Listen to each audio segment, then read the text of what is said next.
In this clip, I will take you step by step through how I created this painting of a gingerbread house. I will also talk you through all of the resources I used to create this painting.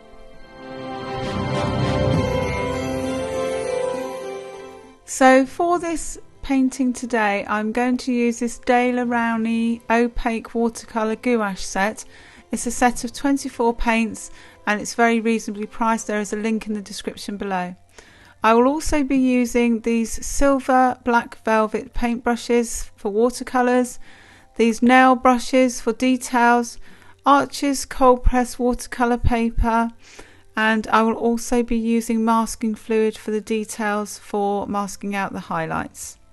So I'm adding details with a nail brush with the masking fluid, and I'm picking out details such as the snow or any highlights or any white sweets, so that when I'm painting with the gouache paint I don't have to worry about going up to the edge.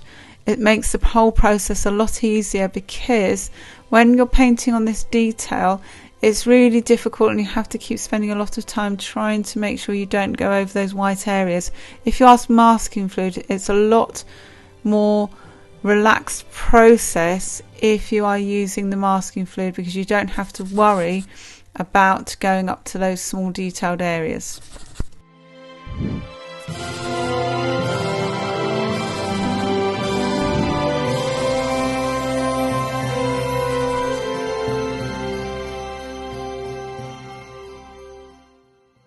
So for the first application of paint, I'm going to add a watered down mixture of gouache paint, and I'm going to mix brilliant blue with a tiny amount of black. The reason is I'm trying to create a nighttime sky, and the reason I'm adding water is because I want to create a watercolor effect. When I'm using watercolor, I try to blend the marks to create a watercolor effect sky, and I usually add trees into that if I'm creating a forest effect, and I wait until the watercolor has just about soaked into the background so that it kind of diffuses a tiny bit. So I'm going to do the same, and what I will do is I will add a tiny amount of black just to darken the tones up so that you will see the trees blending into the background.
Because I want to create a softer effect with the trees in the distance, I've just gone over them a tiny bit with the water spray just to create a diffused effect with those trees, and that has worked really well. And then I'm going to pick out some details in the foreground on the snow, and all I'm doing is picking the water from the paints that I've been using, and that is sufficient enough to pick out the shadows. So as you can see, I'm applying a darker tone here, and that is purely the water from the pot, and then that area that I applied to the edge of the house was a tiny amount from the mixture that I'd used for the sky.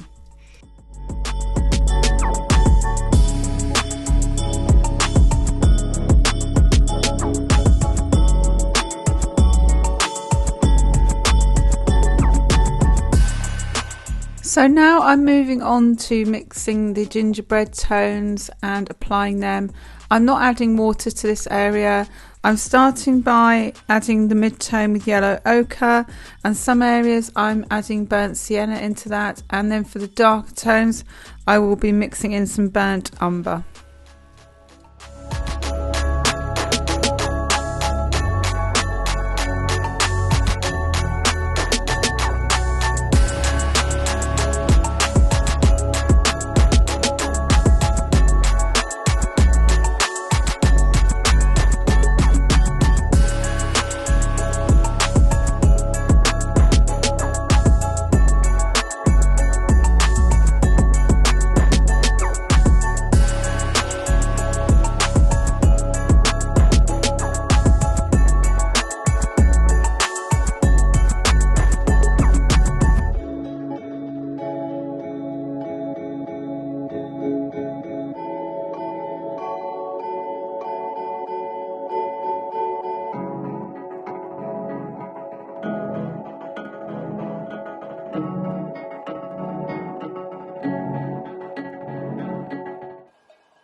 So for the windows, I'm now going to add a layer of black. I'm using the nail brush because I want to make sure that the application is precise.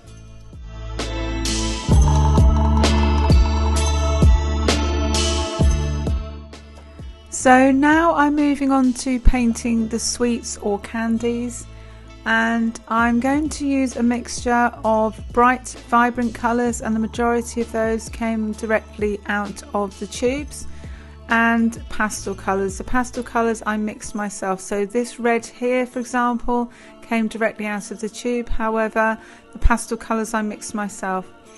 Where possible, I try to add the tonal values. You can see here I'm adding a pink highlight, and then I am adding the red colour from the tube. I'm adding a variety of tones on these ones because I was able to access them, whereas some of them, if I'm not able to access them properly, then I will just add the flat colour, but I will usually add at least 2 or 3 tones to give these sweets a 3D effect.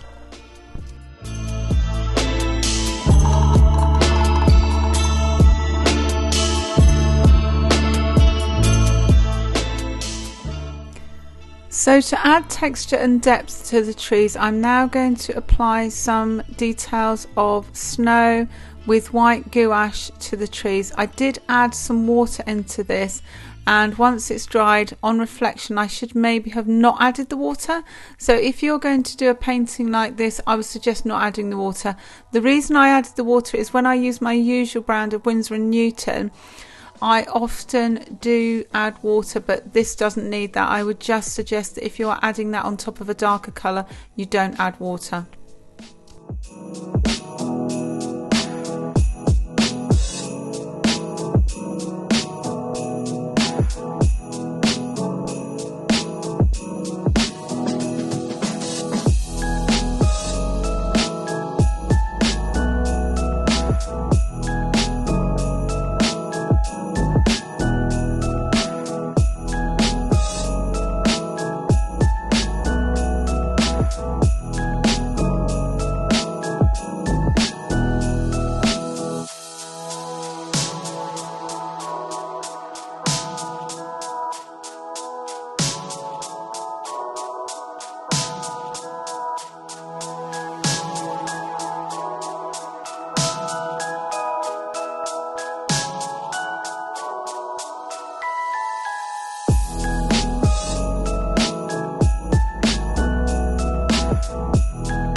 Once I'd painted all of the candies or sweets with the gouache paint, I then rubbed off all of the masking fluid with some paper towel, and I then started going into the details with a Prismacolor pencil.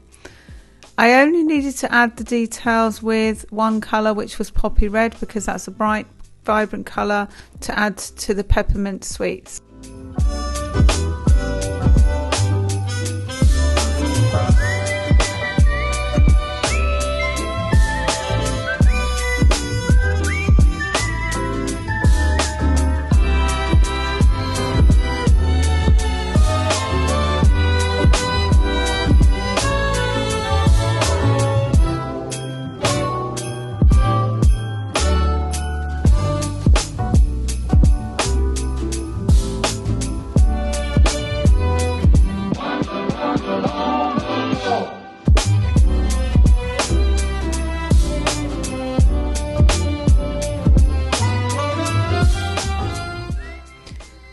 Because I had a few fine details, I decided to add these with white gel pen because they were quite detailed and I thought this might be quite tricky with a paintbrush.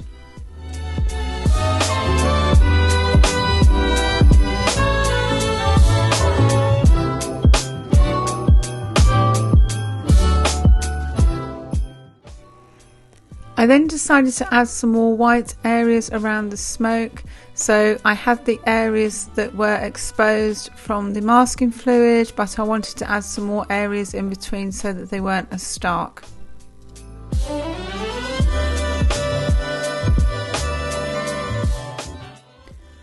So now that the main element of the painting is finished, I just wanted to add a finishing touch, and that is snowfall. So I'm going to do that by adding some watered down gouache and then tap lightly with my paintbrush to add the random effect of the snowfall.